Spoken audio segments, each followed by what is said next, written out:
இன்றைய வேளாண் ஆலோசனை நேரத்தில் நாமக்கல், சேலம், தர்மபுரி, கிருஷ்ணகிரி ஆகிய மாவட்ட விவசாயிகளுக்கான வேளாண் ஆலோசனை. ஆமணக்கு பயிர் செய்யும் விவசாயிகள் விதைப்பிற்கு முன்பு ட்ரைகோடர்மா விரிடி என்ற உயிர் பூஞ்சான கொல்லியை கிலோவிற்கு 4 கிராம் வீதம் கலந்து விதைநேர்த்தி செய்து விதைத்தால் மண் மூலமாக பரவும் நோய்களிலிருந்து பாதுகாக்கலாம். மேலும் விதையினை 10 மணி நேரம் தண்ணீரில் ஊற வைத்து விதைக்கும் போது முளைப்பு திறன் அதிகரிக்கும்.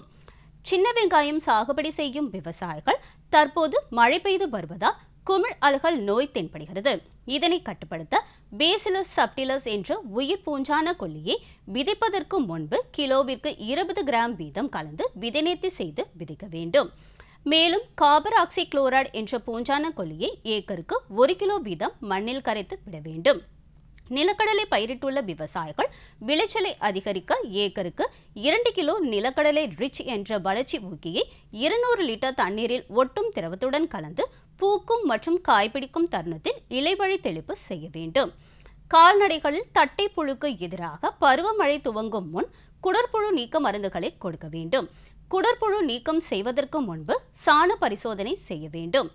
ஒரே மருந்தை திரும்ப திரும்ப கொடுக்காமல் சுழற்சி முறையில் மாற்றி கொடுக்க வேண்டும். கால்நடைகளின் உடல் எடைக்கு ஏற்றவாறு சரியான அளவு மருந்தை முழுமையாக கொடுக்க வேண்டும்.